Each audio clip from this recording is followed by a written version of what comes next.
All right, guys, how's it going out there? Rooster here in Tennessee, and this is a video I've been pretty excited to make.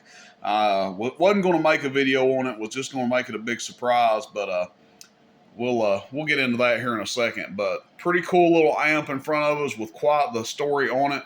I'll do my best to tell a little bit of a backstory on this thing here.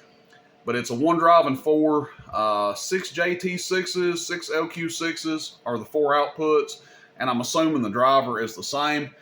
But we'll get into the backstory on this thing. This is a amp belongs to my brother. It's been sitting here at my home 20 for a couple of years probably, I guess. He may have even nearly forgotten about it. Well, he probably hadn't forgotten about it, but it's been sitting here for a while. He got this from a guy that was a real close friend of his who's no longer with us. He's passed away. And he got this from his family, and it was not nearly in this shape when he got it. It was basically, parts only or whatever. And Joe the Grinder went through it, good friend of mine as well. He went through it, painted it, basically made a new amp out of it. But it still had just a little hiccup in it. It was like if you didn't have the tuner just exactly right, it was broadcasting on like a ton of channels at one time. So it was like maybe one of the twos was trying to oscillate, what have you. It kind of got put on the back burner, became kind of a side project. And I said, you know what, I'll get somebody to look at it whenever they have time. Obviously Grinder, he's not even really building amps full time now, just kind of when he has time to do it. So he didn't really have time to troubleshoot the thing, but it was nice. I mean, it was laid out nice. The groundwork was there, new power cord put on it, a nice transformer in it, new tubes. All new tubes in it. It was laid out really nice, and it's a super nice amp on the inside. But it just had a small thing that needed to be touched up on it. So I was sitting here, and I got to looking at it, and I said, you know what? A friend of mine's been going down to RedBone, and we've been messing with some of these amps that RedBone's been doing. Let's see if he can figure out what the cause is with this thing. And sure enough, he gets it down there, and he said that it had just a little bit too much bias on it. It was a simple fix, and this thing has really freaking came to life. I think you guys will be impressed with what it's doing. It's definitely going to need a fan put on it. Probably a fan blowing across the back, or, maybe one pulling from the top and blowing across the back. But really excited to do this video because, again, the guy that it belonged to, he meant a lot to my brother, and he wanted a piece of radio equipment, kind of remember him by. And I think this thing will do him some justice there and be something he can hold on to and probably even talk to if he decides to get back into the radio stuff one day. Use it as a driver or something like that. But simple little amp, and we're going to do a little test of a demo on it here and show you what it does. It's no longer as finicky on the tune. It's before when it was just slightly out of tune, or if you didn't have it tuned in just the perfect spot, it would be talking on like 40 channels at once. I mean, it was going crazy. It was good for pissing somebody off, but it wasn't good to talk on. But anyway, power on and off here, standby here. And I think this is just a dead switch here. I don't think it does anything. So you could probably, put a fan or something like that on it. But anyway, let's test this guy and see how it does. I've pre-tuned it, just running it with my Uniden 66, and I'm not even going to tell my brother that I'm doing this video. He watches my videos from time to time, so this will be kind of a surprise to him. I'm just going to give this thing to him, back as a birthday present. I think he'll be pretty tickled with that. So if he runs up on it before he gets it, great, and if he doesn't, then he'll have a good surprise. So, all right, guys, let's see what this bad boy's doing. So we got a 1,000-watt slug in here. And we're just tuned for average. It's only got one tuner on it too, so it's just tuned for average power.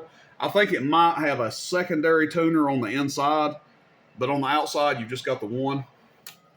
Oh, audio. About 200 average. Oh, audio. Right there at 200 average. Excuse me. And then the PEP on this thing is going to be crazy, which is telling you it's going to be probably a nasty audio machine. I'm not going to swear that it's the cleanest box in the world. It might be a little dirty, but I bet it sounds loud on the air. Hello, audio 1, 2, 3. Good Lord, recorder. Audio 1, 2, 3. Yeah, so you see the big difference in average power and PEP. I mean, this thing is like a modulating machine. with the 900 watts PEP. Audio 1 2 3, audio 1 2 3, audio, and it's holding up there good. It's not falling back or anything. So, you know, that would be odd to see like on a transistor amp, but you'll see, you know, a big difference on tube amps like that sometimes.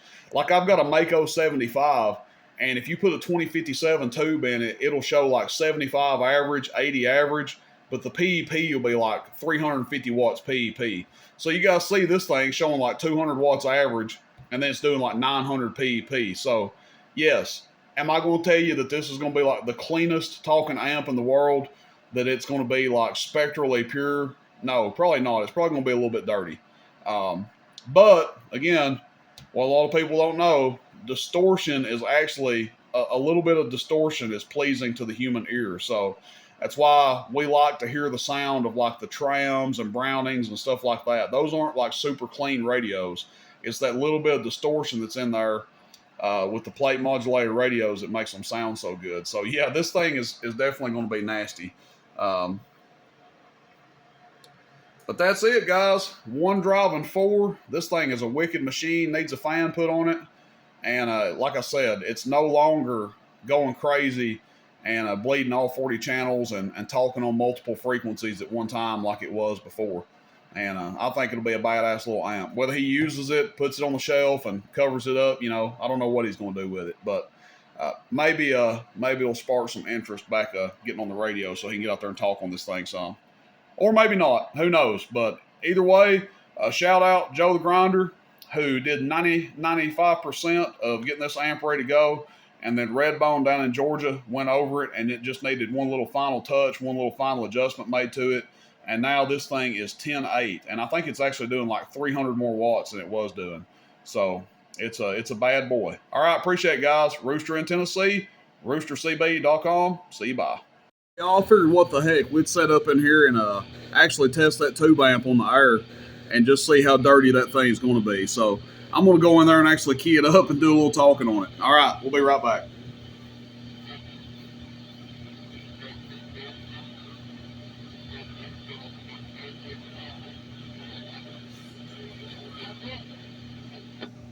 Hi guys, this is the RedBone. Oh yeah, Joe the Grinder hybrid. Bad mama jamma. Got the mic gain wide open on my radio right there, and I got the mic gain about 3 o'clock right there, and I got the mic gain about 12 o'clock right there. Hello, audio. Audio, check, audio. She's getting on with it, a little bit over 200 average. Audio. Hello, audio, whooping machine, getting down.